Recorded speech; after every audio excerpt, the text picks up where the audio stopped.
अब चालू एवं बहुजन समाज में जन्मे उन तमाम संतों, गुरुओं और महापुरुषों के चरणों में श्रद्धा के सुमन अर्पित करते हुए और बहन कुमारी मायावती जी को अपना आदर्श नेता मानते हुए और माननीय बहन जी को मैं कोटि कोटि आभार व्यक्त करता हूँ कि जिन्होंने मुझ जैसे छोटे से गरीब कार्यकर्ता को इस देश के सबसे बड़ी पंचायत में राज्यसभा में एमपी बना के बैठाया, उसके लिए माननीय बहन जी को कोटि कोटि आभार व्यक्त करता हूँ।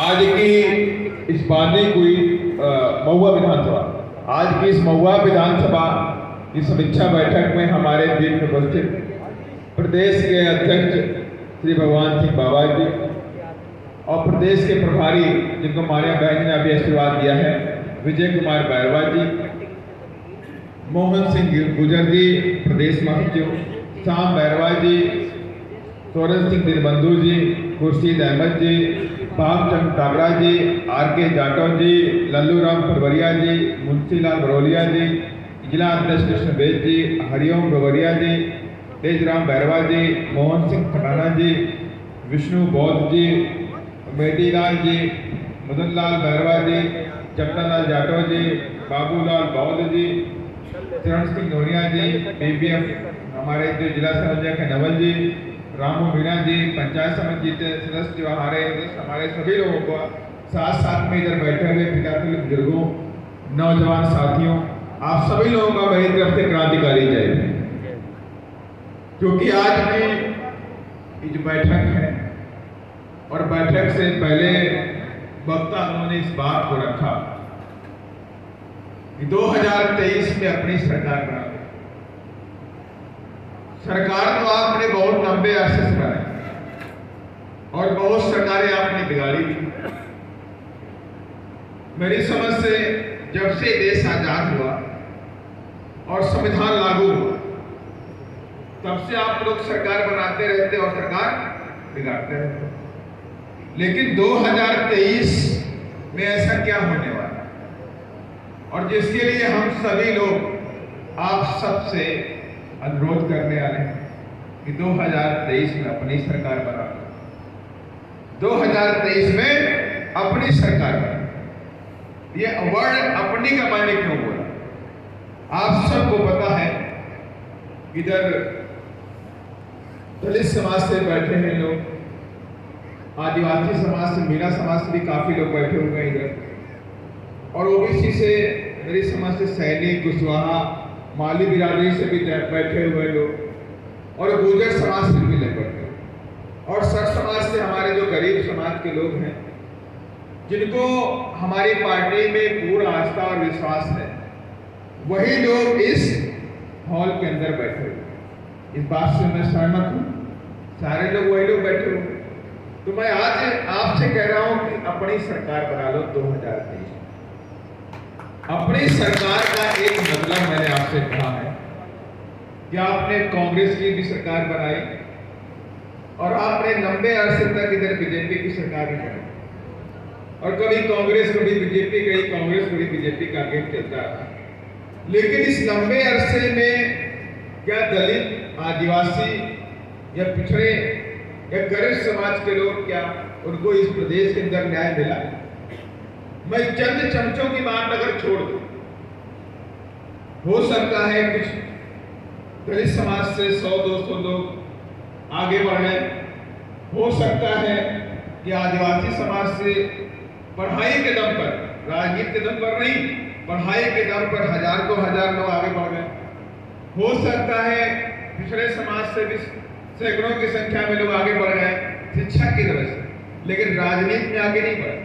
राजनीति में हर जगह चंद चमचे ही आगे, लेकिन कोई भी गरीब तबका का व्यक्ति, जमीनी व्यक्ति आगे नहीं बढ़ पाया। इसीलिए मैं आप सबसे कह रहा हूं, जब न्याय की बात आती है और जब उनके साथ में अत्याचार की बात आती है और जब उनके ऊपर अत्याचार होता है, जब उन पर अत्याचार हो जाता है, तो क्या दलितों आदिवासियों को न्याय मिलता है?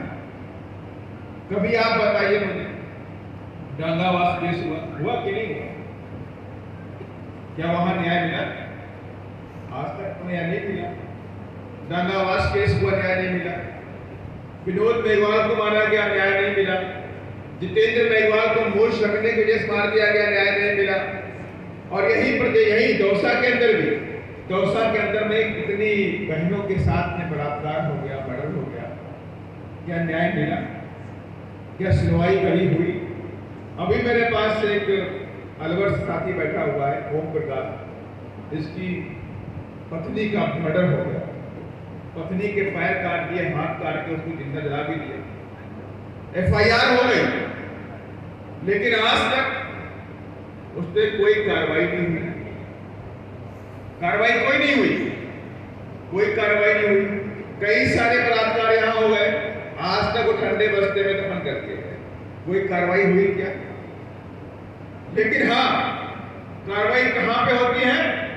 कार्रवाई सिर्फ वहीं पर होती है जहां बहुजन समाज पार्टी के जाबाज सिपाही दौड़ लगा जाते हैं और उस घर तक पहुंच जाते हैं, वही सिर्फ कार्रवाई होती है। आपके सामने थाना गाजी का प्रकरण आप सबको याद है, अलवर का थाना गाजी है, बलात्कार हुआ, बहुजन समाज पार्टी के हमारे सारी टीम वहां पहुंची, उसके बाद सरकार हरकत में आई। इंद्र कुमार मेघवाल में बहुजन समाज पार्टी की टीम पहुंची, सरकार हरकत में आई। ऐसा नहीं है।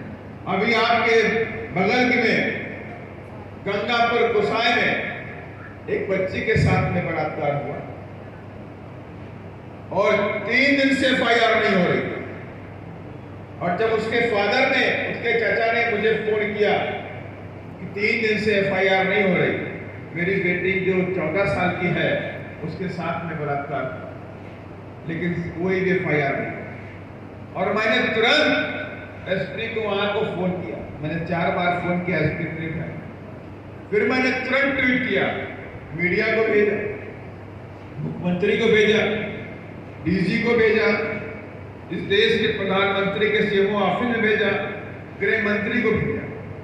2 ट्वीट मैंने 45 मिनट के अंतराल में किए और 45 मिनट में पूरे प्रशासन में हड़कंप मच गया, पूरे प्रशासन में हड़कंप मचा। और 45 मिनट के अंदर उस बच्ची के बयान हुए और उसके बाद टीम बना करके अपराधियों को गिरफ्तार करने के लिए भेज दिया। और जो SP 4 बार से मेरा फोन नहीं उठा रहा था, उसी SP ने मुझे फोन करके बताया कि साहब उस पर हमने कार्रवाई कर दी। ये ताकत बहुजन समाज पार्टी की है। और जो लोग कहते हैं कि बहुजन समाज पार्टी कमजोर हो गई, तो याद रखना कि बहुजन समाज पार्टी का मतलब होता है मंच पे बैठे लोग और मेरे सामने बैठे लोग, यही बहुजन समाज पार्टी है और यही बहुजन समाज पार्टी है। ना हम कमजोर हुए हैं और ना आप कमजोर हुए। क्या आप कमजोर हो गए क्या कहीं से? कितने लोग कमजोर हो गए बताइए मुझे? कोई कमजोर नहीं हुआ। तो आप बताइए क्या बहुजन समाज पार्टी कमजोर हो गई? बताइए मुझे। जब हम कमजोर नहीं है और आप कमजोर नहीं है, मेरे अंदर भी बाबा साहब का खून है और आपके अंदर भी बाबा साहब का खून है, तो क्या कमजोर हो गए हम? हमने रुकना और झुकना और थकना, हार मानना कभी जीवन में सीखा नहीं। और बाबा साहब ने कहा है कि बहुजनों का जीवन ही संघर्ष है, संघर्ष ही आपका जीवन, और जीवन भर आपको संघर्ष करते रहना है जब तक बड़ी से बड़ी कामयाबी आपके कदम न चुके। ये तो बात मैंने आपके सामने रखी, लेकिन बात वो आती है कि हम आपसे क्यों कहें कि 2023 में अपनी सरकार बना। आपने कई सरकार बनाई, कई सरकार बिगाड़ी, लेकिन दलितों, आदिवासियों, पिछड़ों को क्या न्याय मिला? क्या सामाजिक न्याय मिला? आज आप इधर देख भी रहे हैं कि बहुजन समाज पार्टी लिखा हुआ है, लिखा नहीं लिखा, उसके नीचे एक पतली सी लाइन लिखी हुई है, बहुजन समाज पार्टी द्वारा सामाजिक एवं आर्थिक परिवर्तन है। लिखा नहीं लिखा? क्या लिखा है? सामाजिक एवं आर्थिक परिवर्तन हेतु आप इधर मीटिंग बुलाई कि हम इस देश के अंदर सामाजिक परिवर्तन चाहते हैं, हम इस देश के अंदर सामाजिक न्याय चाहते हैं, हम इस देश के अंदर आर्थिक मुक्ति का आंदोलन चलाना चाहते हैं। हम चाहते हैं कि चंद धन्ना सेठों के पास पैसा नहीं जाना चाहिए। हम चाहते हैं अगर पैसा हो तो सबके पास होना चाहिए, सिर्फ अंबानी अदानी के पास नहीं होना चाहिए। ये आर्थिक मुक्ति का आंदोलन आंदोलन है और सामाजिक परिवर्तन के माने हो गया। इस किताब को आप जानते हैं? जानते नहीं जानते? क्या है ये? भारत का किसने बनाया? कितने लोग जानते बाबा साहब ने बनाया संविधान? सारे लोग जानते हैं। और मैंने आपसे कहा कि 2023 में अपनी सरकार बना लो। इसका एक रीजन, क्योंकि 2023-24 तक इस देश की बैठी सरकारें ये मनसा पाले बैठी हैं कि 2023-24 तक हम बाबा साहब के संविधान को क्या करेंगे? बदल देंगे, चेंज करेंगे। ये उनके मन में बैठा हुआ ख्याल है। और आप सबको पता है ये संविधान ही है जिसने हमें इस देश के अंदर मान सम्मान दिलाया। ये संविधान ही है जिसने हमें अच्छे कपड़े पहनने का अधिकार दिलाया। ये संविधान ही है जिसने हमें शिक्षा का अधिकार दिलाया। ये संविधान ही है जिसने हमें नौकरी का अधिकार दिलाया। ये संविधान ही है जिसने हमें पानी पीने और खाना खाने का अधिकार दिलाया। और ये संविधान ही है जिस संविधान की बदौलत हमारे बच्चे इस देश के अंदर मान और सम्मान के साथ रहेंगे। और ये संविधान ही है जो मनुवादी ताकतें थी हमें इस देश में गुलाम बनाना चाहती थी, वो ताकतें कामयाब नहीं हो पाई। और ये संविधान ही है कि जिसकी वजह से हजारों साल की गुलामी के बेड़ियों को बाबा साहब ने तोड़ करके दे दिया। और आज ये संविधान खतरे में, आज ये संविधान खतरे में। इसलिए मैंने कहा अगर आपको संविधान बचाना है, अगर आपको अपने अधिकार बचाने हैं, अगर आप चाहते हैं कि जिस तरह से आपके बच्चे आपके स्टार कलेक्टर बन गए, डॉक्टर बन गए, इंजीनियर बन गए, बिजनेसमैन बन गए, प्रॉपर्टी वाले बन गए, दुकानदार बन गए, होटल के मालिक बन गए, अगर आप चाहते हैं कि आने वाली जनरेशन, आने वाली नई पीढ़ी इस देश के अंदर मान सम्मान के साथ में रहे, तो आपको बाबा साहब के संविधान को बचाना पड़ेगा। ये हमारे लिए नहीं है कि सिर्फ दलित समाज के लिए है, ये जंग सिर्फ भैरवा समाज की है, ये जंग सिर्फ जाटव समाज की है, यह जंग सिर्फ रैगर समाज की है। ये जंग इस बहुजन समाज की सभी लोगों की है, चाहे वो गुर्जर समाज से हो, चाहे वो सैनी समाज से हो, चाहे वो जाट समाज से हो, जिनको भी इस देश के अंदर न्याय चाहिए उनको बाबा साहब के संविधान को बचाना पड़ेगा, वरना न्याय नहीं मिलेगा, वरना कभी न्याय नहीं मिलने वाला। और आप सबको पता है ये दौसा की धरती जहां पर हमारे तमाम गुर्जर भाई शहीद हुए, शहीद हुए कि नहीं शहीद हुए कि नहीं हुए? और किस लिए शहीद हुए? आरक्षण। और ये आरक्षण की इसी किताब में लिखा हुआ बाबा साहब डॉक्टर अम्बेडकर 25 अप्रैल 1948 में लखनऊ गए, और लखनऊ में बाबा साहब डॉक्टर अम्बेडकर को बुलाया किसने? ओबीसी के महासभा के लोगों ने। और बाबा साहब को बुलाया, मैंने निवेदन किया कि बाबा साहब डॉक्टर अम्बेडकर हमने ओबीसी का महासम्मेलन बुलाया है, आप उस दिन मुख्य अतिथि के रूप में आ जाइए। तो बाबा साहब उस वक्त कानून मंत्री के रूप में थे, और कानून मंत्री के रूप में बाबा साहब वहां पहुंचे।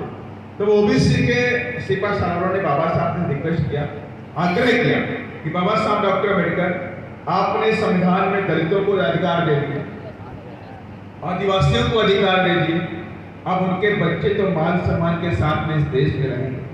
लेकिन बाबा साहब डॉक्टर अम्बेडकर हम पिछड़े समाज के लोग, हम पिछड़े समाज के लोग तेली, तमोली, चौरसिया, गुर्जर, जाट, जितने भी समाज होते हैं, सैनिक, कुशवाहा, सारे लोग, हमारे बच्चे इस देश में कैसे रहेंगे?